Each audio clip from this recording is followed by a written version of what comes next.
We have Ellen, we have Carol, and Linda. So they're waving their hands. So those are your helpers if you need anything. Uh, Also, the info tent has all the information you might need if you like to go over there. So Chris will take questions from the audience at the end of the discussion. Remember, no soliloquies. When asking a question, please line up we've got a microphone here, and we're leaving them in those places because that's where the sound works best. So just, it's on, you don't have to touch it. Ask a very succinct question. Do not make a long statement. Let others have a chance to speak, and let the author speak. So there are the announcements. So this morning we are absolutely delighted to open the festival with Chris Hayes discussing his best-selling book, The Sirens Call, with Al Styron. And her mom is here in the front row. Al's mom right here. Yay! So Chris Hayes is a New York Times Emmy Award-winning journalist and best-selling author of The Sirens Call, How Attention Became the World's Most Endangered Resource. It's a sweeping analysis of how attention capitalism has rewired our politics, our society, and ourselves. Chris is the longtime host of MSNBC's All In with Chris Hayes, and the creator of the hit podcast, Why Is This Happening? He lives in Brooklyn with his wife and children. Al Styron is the author of a novel and 2 nonfiction books, including the best-selling memoir, Reading My Father. Her work has appeared in The New Yorker, The Atlantic, The New York Times, Vanity Fair, and the Boston Globe, among other publications. She currently teaches memoir writing in the MFA program at Hunter College. She lives with her husband and 2 children in Brooklyn, New York, and on Martha's Vineyard. She serves on the Martha's Vineyard Book Festival Advisory Board. Please join me in welcoming them and opening the festival this morning.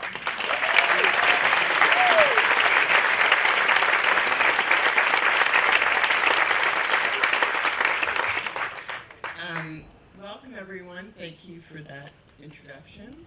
Thank you, Chris, for coming. It's great to be here. I love this place. Good. I mean, it's a nice place. That's not a It's not a hot take. It's nice to be on Martha's Vineyard. Yes, it's nice. That's very original.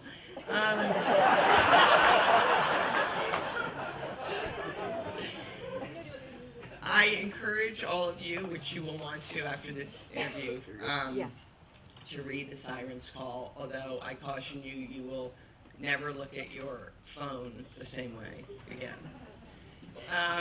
I want to start with the obvious question. Tell us about this genesis of this book. What made you decide to write this, and what was the inspiration for it?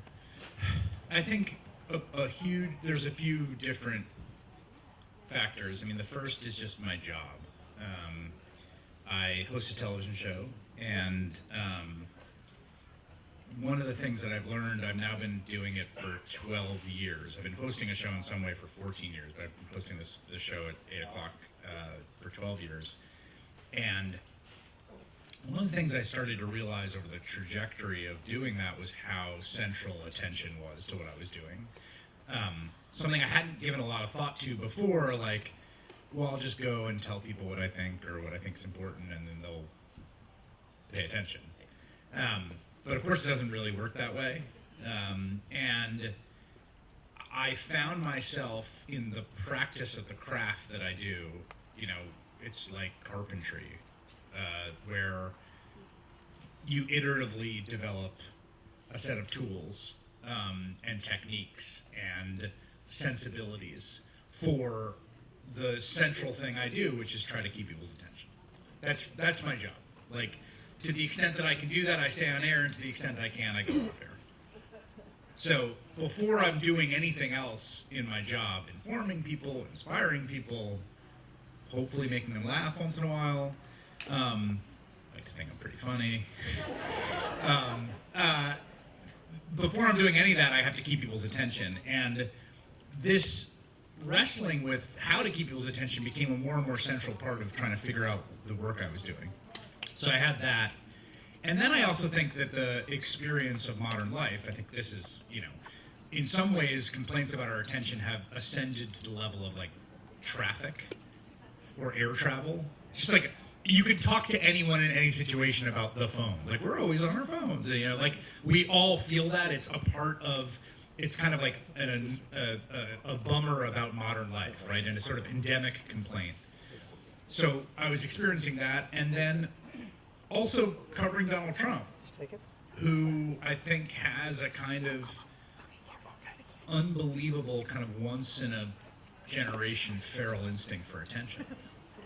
And I think those three things sort of came together. I started thinking more and more about it, and then I wrote an essay for the New Yorker about attention, and particularly the experience of being, the last element of this is, it's a weird thing to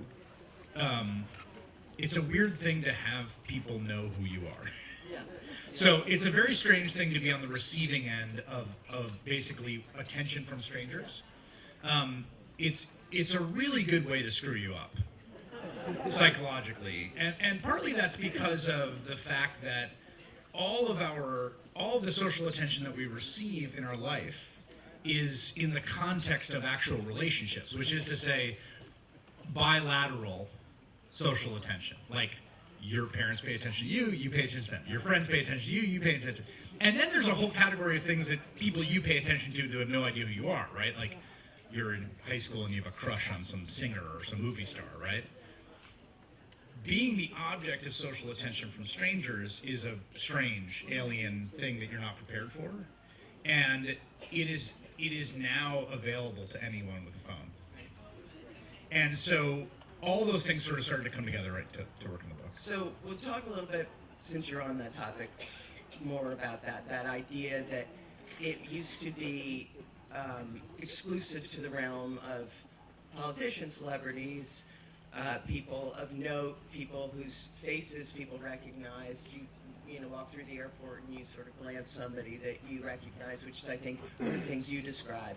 But you sort of take that to a place in the book to recognize that what social media has created is this world where people are sort of have a desire to and can pursue their own experience of being known by the world, and that you, as you say, it's a good thing to screw you up, but it has an addictive power, or it wouldn't be such a successful and all-consuming part of our lives. So maybe talk a little bit about that. Yeah, I think the thing about social attention is that it's necessary but not sufficient. That's the trick of it and the trap of it. So for all relationships that we find rewarding in life, it's necessary the person that we have the relationship with pays us attention. But we don't want them to merely pay us attention, right? We want care, we want understanding, we want love, we want recognition.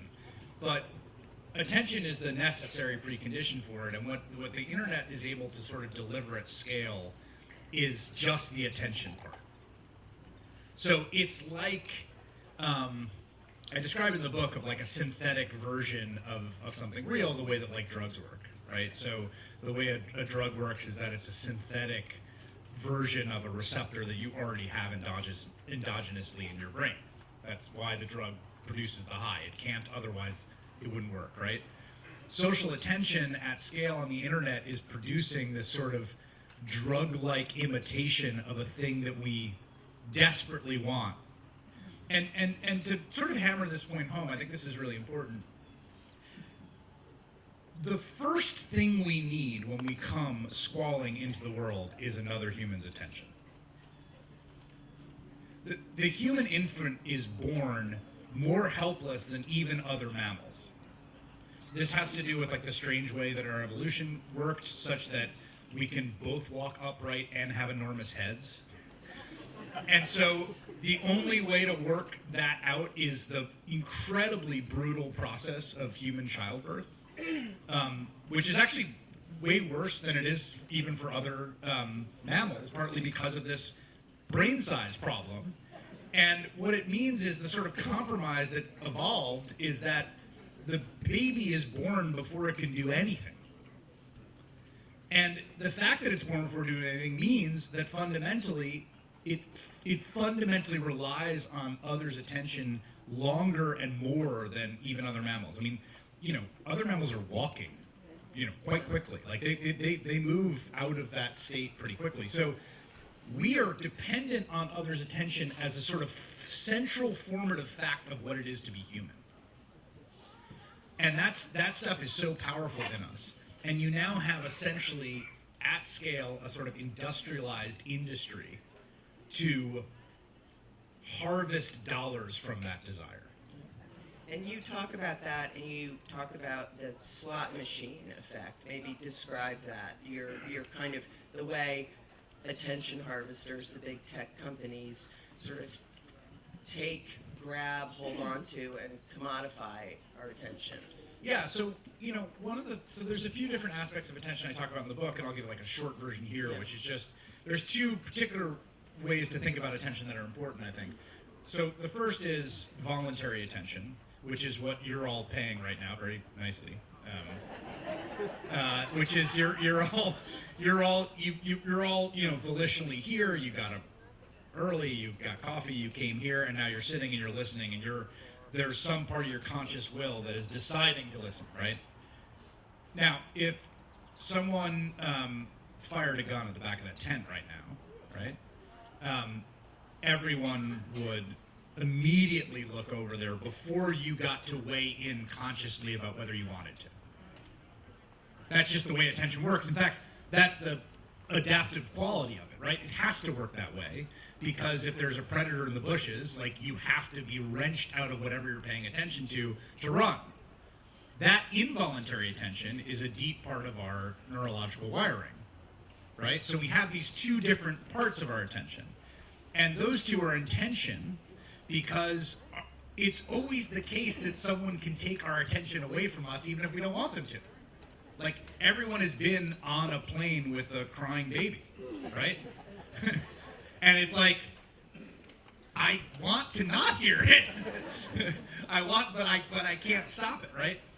So there's a lot in the book on this, but one way to think about this is the way that these two faculties of attention, voluntary and involuntary, map onto something essential is that it's easier to get people's attention than to hold it. And this is actually a really important, I think, concept in the book. So, for instance, to continue the example, basically if you said to anyone, I need you to walk into that tent and just get everyone's attention for a second, almost anyone can do that, right? We've all done that at like a toast or whatever, like, hey, everyone listen up, right? But if you said to someone like, I want you to go on stage and hold everyone's attention for 2 hours, it's a much, much more difficult thing. And so because of that, one of the theses of the book is that competitive attention environments will tend towards iterative interruption as opposed to holding attention. Because if you're competing with other people for attention, you can get into people's sort of wiring by interrupt. This is what I call the slot machine model, right? So someone can sit at a slot machine for 8 hours. They're not being told the story, right? There's no like Aristotelian like trajectory, right? There's no beginning and middle and end. There's no, there's no denouement. There's no catharsis. There's just the iterative grab, hold, grab. And that model is now the dominant model of all of the algorithms that are making billions of dollars and have billions of users and are taking billions and trillions of human hours of attention through, and it's not, I think, an accident that the slot machine and the algorithm function in the same vertical way. Like a little like, right? Cherry, oh, almost on that one. No, I don't like that one.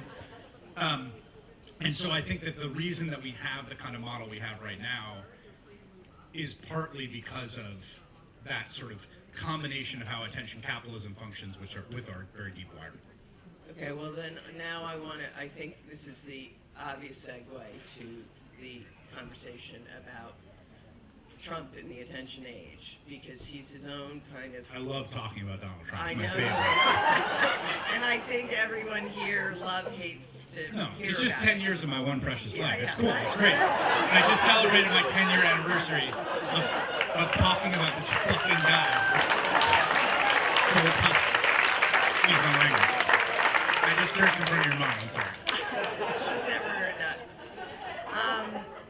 Yeah, I think we all really love that he's taken a decade out of our life. But I think his kind of specific evil genius is this thing you're talking about, right? And also, I'm interested in you talking about, that sort of mental, hit him in the left, hit him in the right, Yeah. flood the zone kind of effect. Totally. He's like the human algorithm. Like the sort of the sense of constant interruption, which is again the model I think that's been monetized, is he has an instinct for it, right? He is a constant interruption.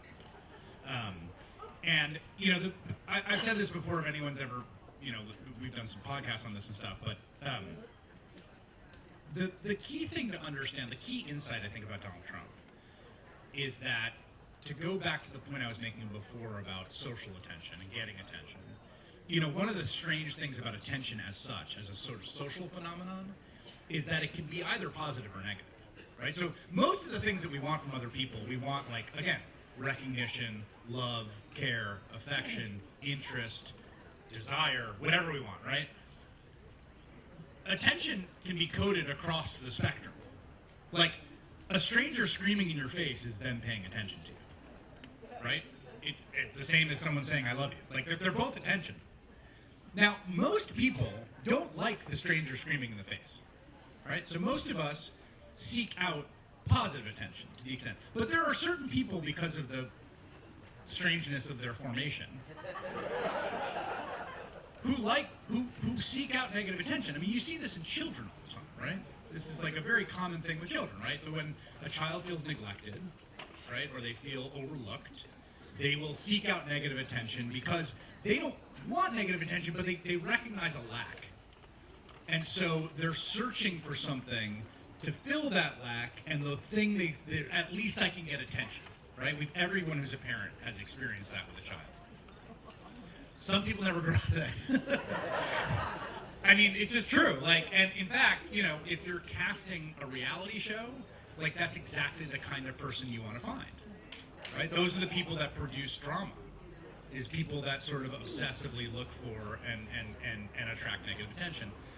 Donald Trump's superpower is attracting negative attention. And the reason, so once you think about attention as a commodity in and of itself to be harvested at scale, then it doesn't matter whether it's positive or negative.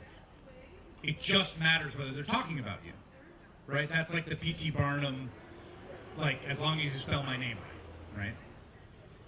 Actually, this funny thing about P.T. Barnum, just side note here, I had a line, I was like, P.T. Barnum, I was writing about this in the book, I said P.T. Barnum, as long as you spell my name right. Like, I was like, that made sense because he's trying to sell tickets. But he wasn't a politician. But it turned out he was a politician. He was a state senator for a little bit. My fact checker was like, no, actually, you're wrong. Good work, fact checker. So what Trump has managed to do is sort of deviously and obsessively just focus on attention. And whether it's positive or negative. And to weaponize negative attention, which I think, I don't know, I don't want to guess the politics of the people in this room. But I think it's probably the vast bulk of the attention paid by people here, yes. Where do you see this sort of flood of misinformation that guides much of the right? Where does that dovetail with this idea of... Well, here's one way to think about it. A lie, a compelling lie will often be more attentionally salient than the truth. So one of the things about journalism is, as a sort of practice and also as an industry, is that we're always caught between this push-pull of getting people's attention, but also not, like, lying to them and not getting things wrong, right? Now, that's both, like, that's both a pride of the ethos that we carry as journalists, but it is also, if you're kind of trying to create an enterprise over a long term, it is also a little, it's more than a little bit of a business thing, right? Like, if people find you unreliable, they're gonna not stop paying attention to you. They're gonna stop listening to what you have to say. So it's both. Well, and you're on your side of. Well, I mean, I think that's been the calculation, right? Yeah. And I think that one of the things we've seen is that sort of falling apart, right? So if you can just keep people's attention, and this is even let's put aside something like Fox for a second, right? I want you to just think about how different it is. Let's take Fox for a second and just think about the fact that the majority of people 30 and younger tell Gallup or Pew that they're getting all of their news about the world from social media, right? So here's a place where the incentives in the algorithmic feed, because they're mediated by the feed, they don't have this same kind of reputational question, right? Like, it's like you're just scrolling through and it's like, oh, this singer was caught on a date with this person, and like, here's someone doing a funny dance, and like, oh, I got the COVID vaccine and I got sick, and oh, the Egyptians didn't build the pyramids, the aliens did, and here's another celebrity thing. And at each moment, right, there's no reputational cost to be paid by the person who's being put through this feed if they're getting things wrong, right? So you've taken this, you've created a sort of marketplace for attention that has stripped away whatever possible long-term reputational capital imperatives there might be to telling the truth. I guess this is a good place to follow up with my question about attention and AI when we're talking about truth and lack thereof. I don't know if you saw, did you read Megan O'Rourke's piece in the Times a couple Sundays ago? I don't know if any of you saw this piece that Megan O'Rourke, who's a professor at Yale and a poet, wrote about her experience exploring ChatGPT both as a teaching tool and as a creative tool, which I've done recently for the first time, having been terrified of even, like, I didn't even know how to turn it on, and I thought, okay, I'm going to see.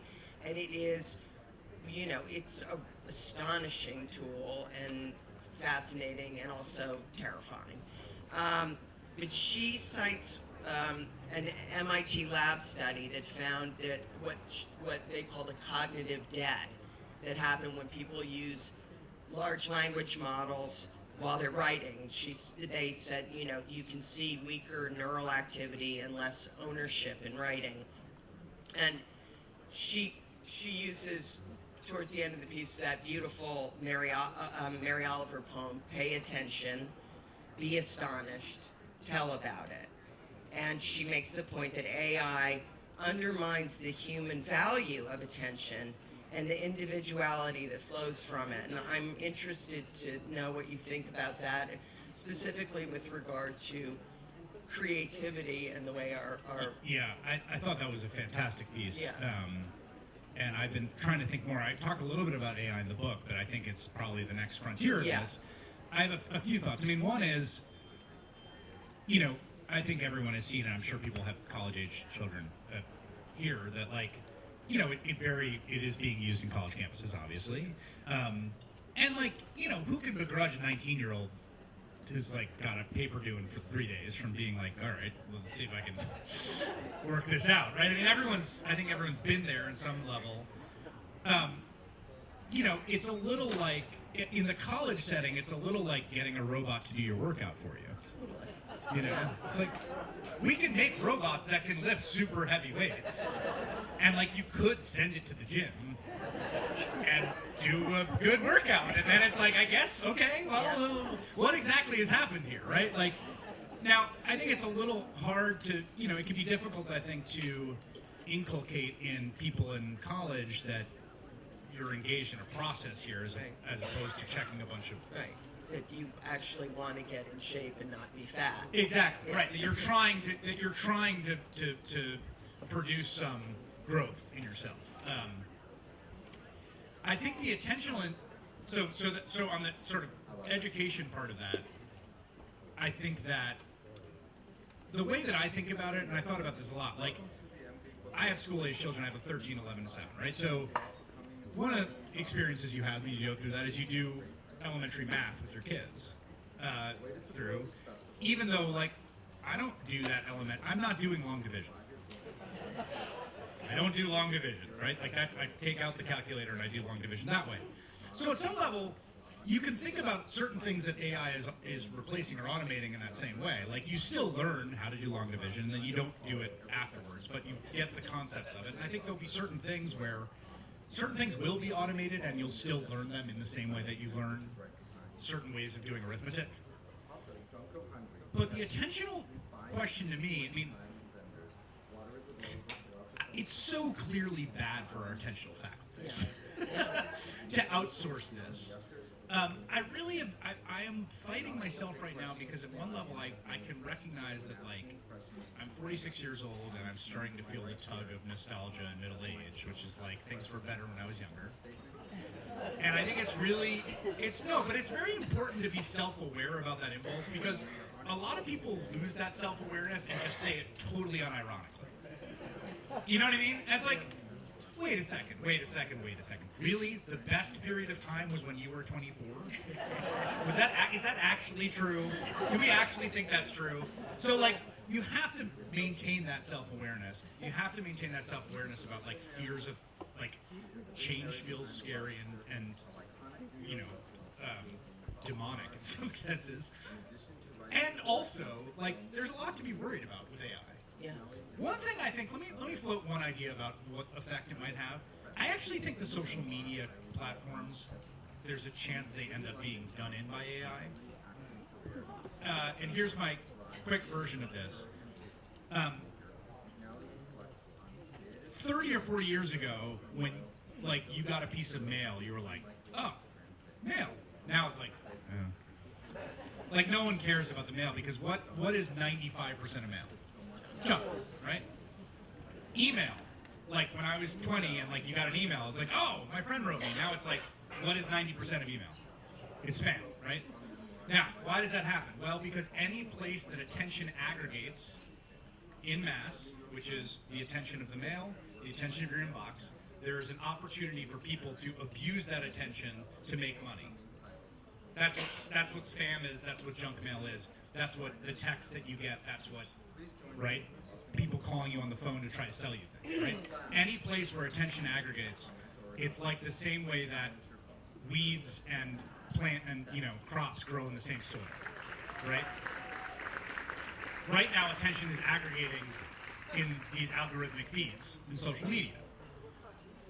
To the extent that you could automate slop through AI, you now have a huge spam problem, which is already starting to happen, which is you get AI to just produce a ton of videos and you just throw it out onto the feed and you see what works and it iterates.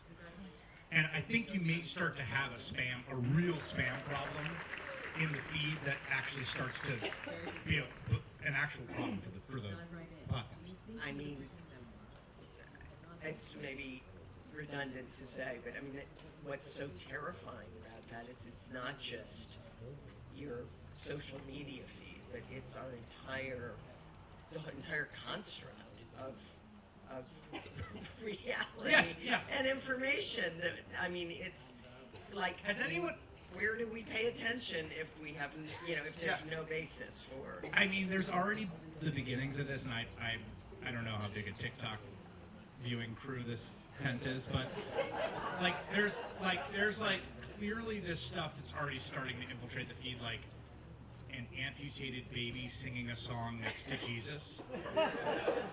And it's because, like, the algorithm is like, oh, people like little kids who are injured and they like religious stuff and they like music, so like or like an enormous gorilla giving an evangelical sermon. Like, and it's just like, it's clearly just being generated, and I do think there's I feel like I think part of the experience of modernity, and this is true going all the way back, and Thoreau writes about it, is the experience of modernity is the feeling of acceleration. The feeling of acceleration, which is not wrong feeling. At each point up the curve of modernity, there is an acceleration, right? And the alienation that comes to that feeling of acceleration that I think we're all feeling now, and also a kind of fracturing of reality, like a sense of the surreal or the unreal. And I think that really feels like it's happening right now. I agree. I have one more question. I think, yeah, one more question, and then I'm going to open it up to all of your questions. You quote Pascal's Pensée, an essay on diversion. Yeah. A quote from Pascal, he says, "I have discovered that all the unhappiness of men arises from one simple fact, that they cannot stay quietly in their chamber." And you talk about the unoccupied mind, right, being like a feral beast. And you give this. Chris gives this, great analysis and look at the effect of solitary confinement and what a profound torment it is, and what happens to people in solitary. And I was interested in that, but I was interested in the tension between that and the idea of the sort of value of boredom, right? I mean, I think everybody here who, I certainly did, who had children who grew up with phones sort of thought, I wish that they could sit in the back seat of the car for hours and look out the window like I used to, because that's where ideas come from and creativity comes from. And so I'm interested in the tension between the unoccupied mind and then the sort of the value of boredom. Yeah, my favorite example of that with kids is the move that every parent has done, which is like you're on your phone, you're like, in your house, and your kid comes over and they're like, "I have screen time." You're like, "No, go do something else." Like every parent has done that. I think, yeah, I mean, look, I think basically it is the reason that I think that Pascal passage is so profound is that, like, he's writing before all this stuff, right? So there's something deep and profound. I mean, you can go back to the Buddha, right? And he's kind of grappling with the same stuff, which is, like, even before you get to social media and the internet, all this stuff, like, we've got one mind that we sit inside of for the entirety of our life, and it can be a feral beast when we don't have a place to put our attention. And so we have this desire to put it on things. And yet, learning to sit with that stillness is a huge part of building up who we are as people.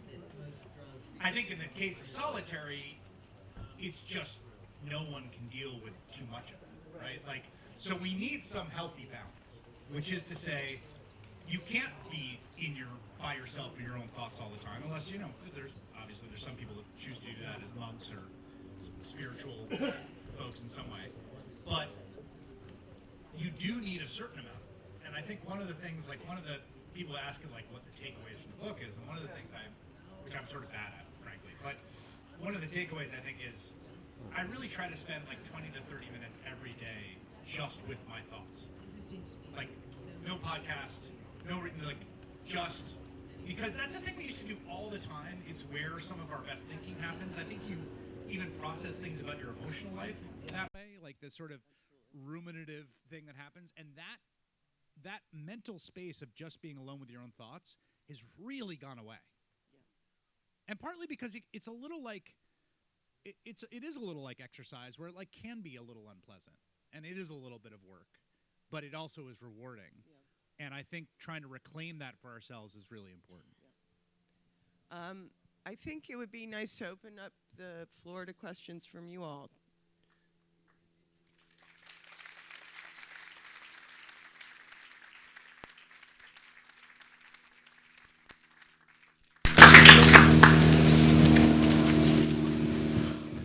Could you relate your concept of attention and how it could best be used in the political environment now. For example, if you were running for office, what would you teach the politicians? Because maybe a big factor in the last election was sort of a lack of this kind of instant attention by the Democrats.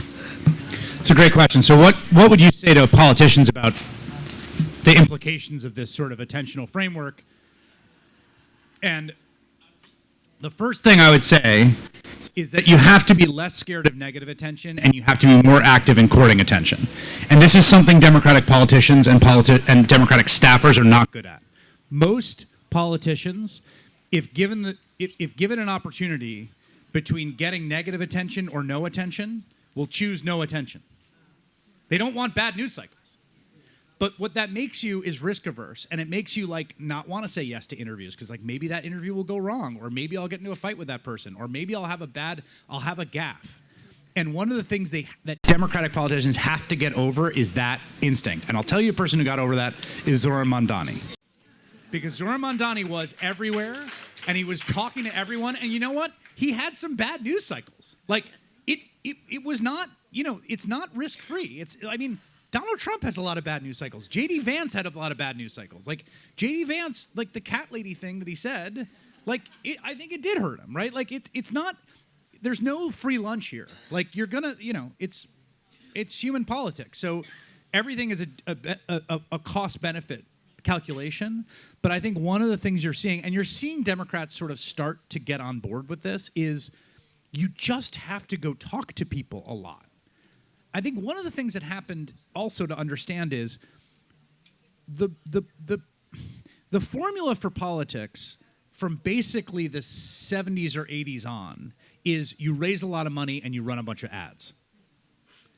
And that model is really falling apart. Partly because younger voters are not where you're running the ads. Like, you're running the ads on networks that no one's watching. I mean, under whatever.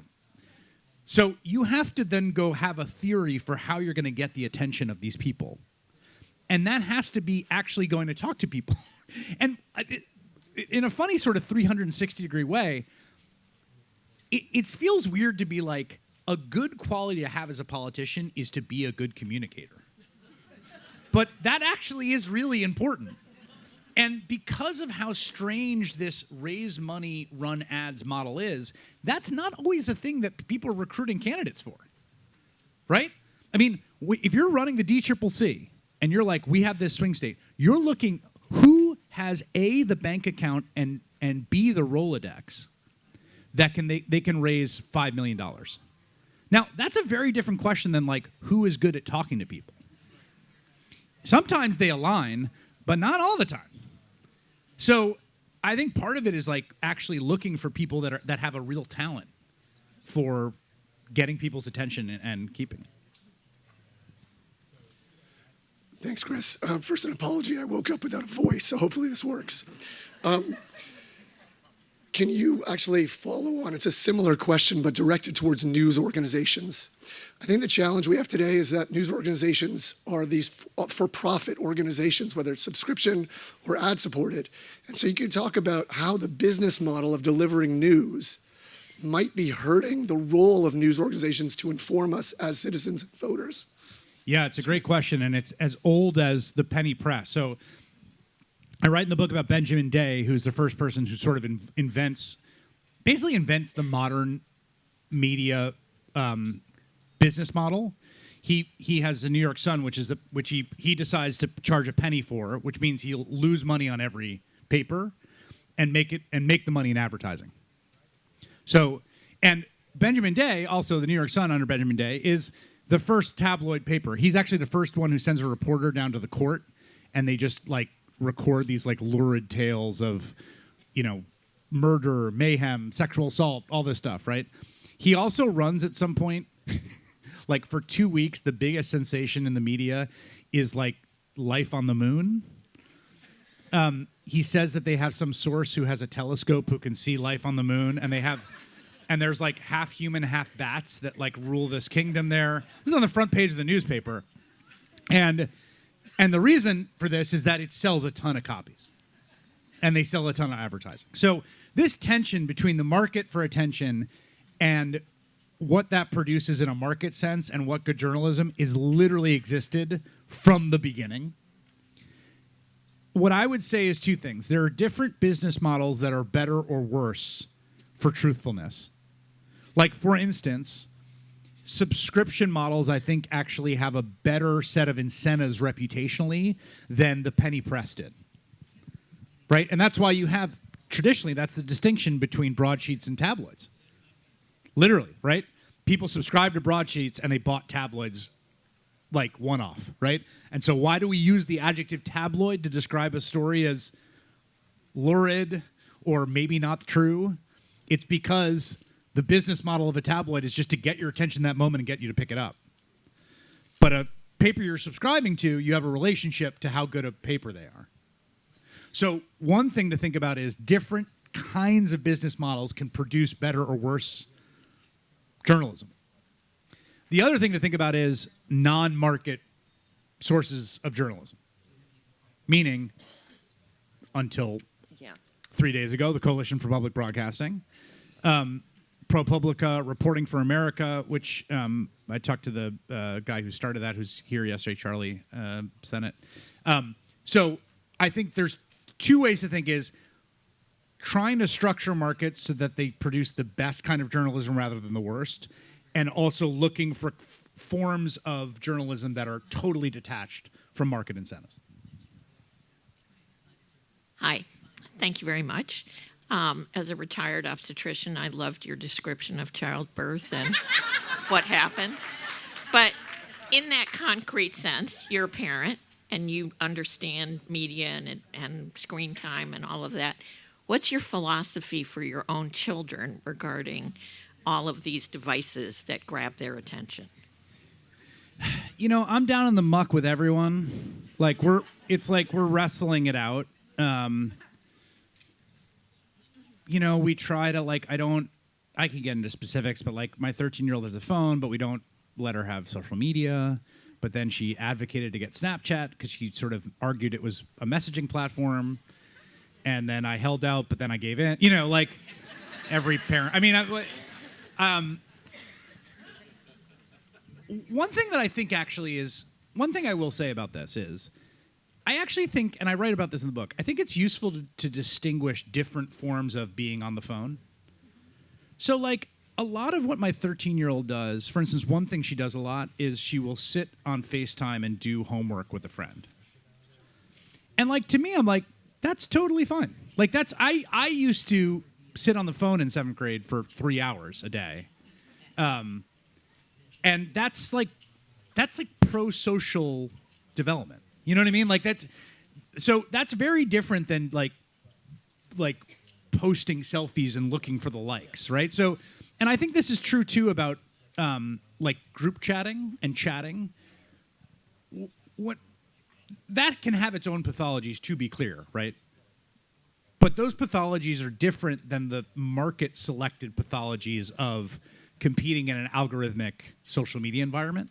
And so if you're using the technology to communicate with actual people you have real relationships with, that to me is different than using it to sort of like dull the ache of being alone with your thoughts. So that's one thing that I think we try to like distinguish. We're also, this summer, actually, we've had a lot of success with just really forcing reading. Like, and it's actually, I'll say this. My 11-year-old who was here yesterday shooting hoops there for like 2 hours during the whole event, is just gotten super into like murder mysteries.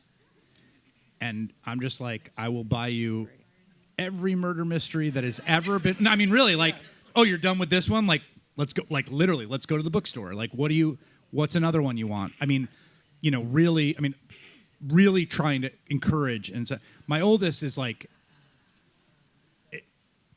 an insanely voracious reader who's 13 and finished Demon Copperhead 2 days ago. So I know. It's like, Jesus Christ. It's like, and then she goes to me, we're in the pool. She goes, and I've never read David Copperfield. I'm feeling like I should. Wow. I was like, yeah, you probably should read David Copperfield too. That's great. Chris, thanks for being here. Really appreciate it. Thank you for the book. Thank you for holding my attention on TV for the last dozen years. Thank you for I really giving it to me. appreciate the energy you bring to the program, and your wording, especially even today, is spectacular. It really is delightful. So this dovetails a little bit on the last question and the thought of just our own internal thinking. And after COVID, with all of us being masked and kids couldn't see each other and facial recognition, many people in this room probably experienced when they were growing up, like, I'm going to go hang out with my friends, right? There was no distraction. Maybe you watch TV, but you're just going to hang out. Yeah.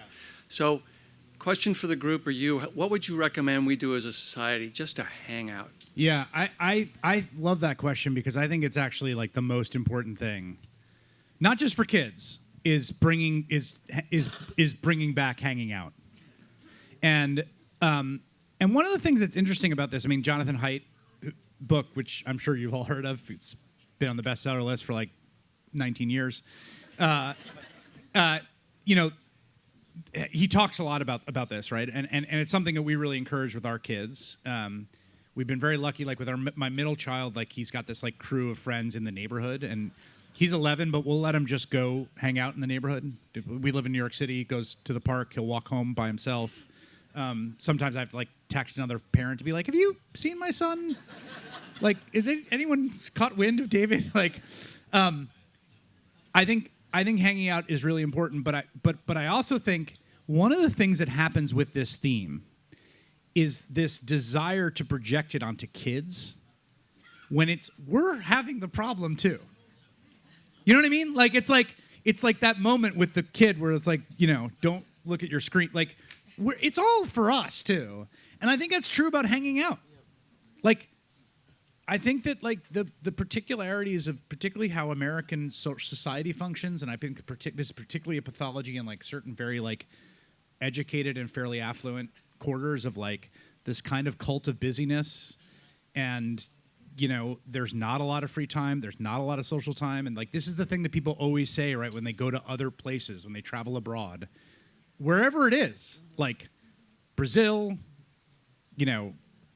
Korea, Thailand, Europe, it's like, wow, people hang out a lot.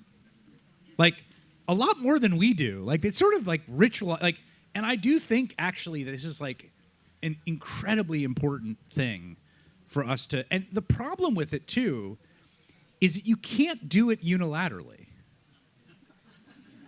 Like, I've even had this experience where, like, I've, like, made some time and then, like, text my friends. I'm like, should we all hang out? And someone was like, I'm busy. I was like, well, okay, I guess I'll go work too. So that's a really hard thing, but I do think like ritualizing and instituting that is really important. Mother Nature has given us a tiny handful of true geniuses, and I just want to maybe end this session by saying how much we appreciate the profound nature of your thinking, your work, and your communication, which makes you a creator-communicator. You can be one or the other. And as someone who was born with this geekdom brain too, we share a common childhood of abuse, but it's all working out now. So rock and roll, you old people. Keep creating. Thank you. Great. Chris, I've been a big fan of yours since you popped up on the weekends back on MSNBC. And I kind of wanted to let you know that right around the time you were leaving your alma mater, we were starting up a program there in what we call contemplative studies. And in that program, we train our students in the contemplative traditions that have been developed in cultures all over the world throughout human history. And we look at the scientific, we look at the humanistic approaches, the artistic approaches, and we also teach them how to do these practices. And that's, you mentioned the quote earlier from Pascal about sitting quietly and the importance that you have of sitting quietly. We teach students how to do that and to turn their attention onto their thoughts And if they're disturbing, then they look into the nature of why those thoughts are disturbing. They feel them. They get a sense of focus. And in a sense, listening to you talk today, you're really talking about the politics of attention that's going on in culture right now. And it seems to me that, and I hadn't really appreciated this before with our contemplative studies program, is that we're teaching our students how to take back their attention. Yeah, I want to say that, first of all, if that had happened when I was at Brown, I would have been all aboard. I actually think this is something I've been thinking about. How many people here have gone to law school, right? So for your first year of law school, in almost every law school, there's like a specific legal writing, like sort of class practicum, right? And you're taking your sort of substantive courses. You're also learning legal writing. I think increasingly there has to be a kind of pedagogical approach, particularly for incoming freshmen, of just like this, like how to concentrate and think, what are the practices to get yourself to a place where you can read a whole book, where you could, and that may be a thing that has to be implemented in the same way legal writing just gets implemented as its side thing, right? That it's not like you're just going to learn how to do legal writing from your other courses. We're actually going to like try to bring along this specific skill because it is the skill that enables all other success. I think there may need to be like increasingly intensive attention paid to cultivating in incoming freshmen that ability. Have you invited Chris to come speak? I'm about to You're do about that. to. I was just teeing that up for you. Thank you very much. Outstanding. Thank you so much, Chris and Al.